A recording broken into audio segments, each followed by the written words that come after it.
క్రిందిటి భాగంలో నేను చెబుతున్న మాటలు శత్రువులకు కూడా వర్తిస్తాయి. మీ విజేత సైన్యానికి మాత్రమే కాదు. భూమిపై అవతరించిన ఓ ధర్మదేవత, మీ శ్రీలేఖ గారి ఉద్దేశాలన్నీ వెళ్ళి ఆ కారవేలుడి సైనికులతో చెప్పండి. మాకెందుకు ఈ పిరికి ముందు నూరు పోస్తారు? అది సరే, కానీ రాజధానిలో దొంగతనాలు జరుగుతున్నాయి, మీకు తెలుసునా? ఆ తరువాత శ్రీలేఖ, అవును, అలాంటి వార్తలేవో అందుతున్నాయి. ఎవరో దుష్టులు దొంగతనాలు చేస్తూ పిశాచాల వేషాలు వేసుకుని వస్తున్నారట. జనమేమనుకుంటున్నారో తెలుసా? తెలీదు. ఏమనుకుంటున్నారేంటి? నందిపాదుల వారే ఈ దొంగతనాలు చేయించాలంటున్నారు. ఆ శ్రీలేఖ నివ్వురుపోతూ నోరు తెరిచింది. అబ్బే, ఏమీ అనుకోకండి, బుద్ధిహీనులెవరో అలా అంటున్నారు. అన్నవాళ్ళు విన్నవాళ్ళు కూడా బుద్ధిమంతులు గారు. నివ్వురుపోతూ భానుమంతుడు నోరు తెరిచాడు. ఓ ఈ సైనికుడా, ఈ మాటలు నేను నిన్ను గురించి అనలేదు. అంగుళీమాలుని వంటి మహాకిరాతకులను పరివర్తన చేసి సమస్త సామ్రాజ్యాన్ని పరిత్యాగం చేసిన పుణ్యపురుషుడు తథాగతుడు. అట్టి బోధిసత్తుని అవతారం శ్రీ నందిపాద తథాగతుడు. ఆ పుణ్యపురుషుడు దొంగతనాలు చేయించడమా? ఈ మాటలు నీ ఓటి హింసాత్మకుడైన సైనికుడు తప్ప ఇంకెవరూ అనరు.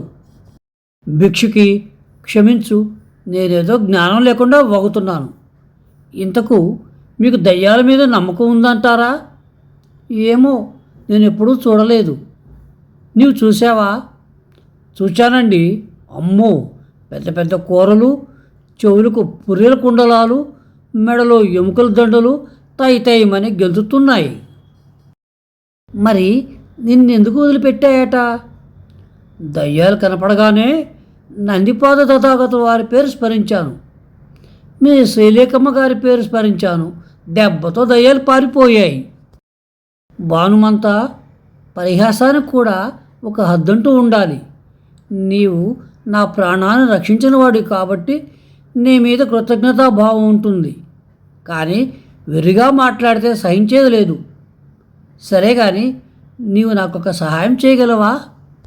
ఏమిటో చెప్పండి భిక్షుకి, నా ప్రాణమైనా ఇస్తాను. ఆ ప్రాణాలేవో యుద్ధరంగంలో మీ విజయత్తుడే తీసుకుంటాడు. నాకు కావలసింది ఒకసారి మీ సేనాధ్యక్షుడితో మాట్లాడే అవకాశం నాకు కల్పించగలవా? కల్పించాను. ఏమిటి? కల్పించినట్టు అనుకోండి. త్వరలో మహారాజు గారు యజ్ఞాలు తలపెడుతున్నారు. అప్పుడు రాజుగారు, రాణిగారు, సేనాధ్యక్షులు అందరికీ దర్శనమిచ్చి కోరుకున్న వాళ్ళందరితో మాట్లాడతారు.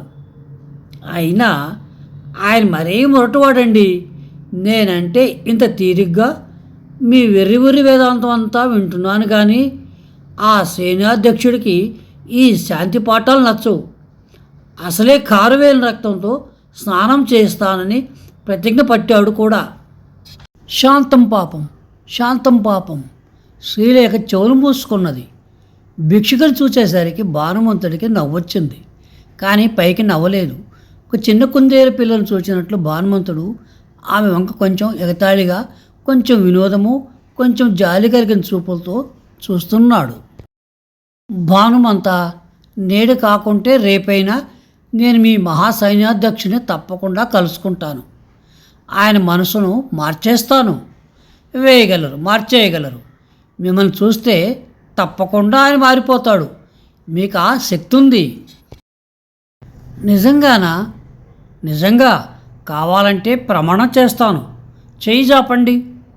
శ్రీలేఖ పెదవులు వణికాయి. ఆమెకు కుబురుసుని కథ గుర్తుకు వచ్చింది. ఇతను అలాంటి వాడేనా? లేదు, ఇతను ఆంధ్రధానుష్కుడు. భిక్షుకి కనుపాపలలోని భావాలను భానుమంతుడు అక్షరాలలోకి అనువదించుకొని చదివాడు.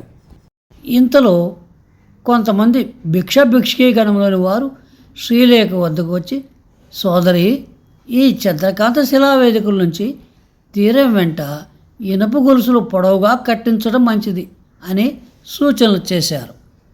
నిజమే నిజమే, అలా చేస్తే ఎవరూ నీళ్ళల్లో జారి పడకుండా ఉంటారు. అప్పుడు సైనికులు ఎవరిని రక్షించవలసిన అవసరం ఉండదు అన్నాడు భానుమంతుడు. శ్రీలేఖ సవిప్రాయంగా అతని వంక చూచింది.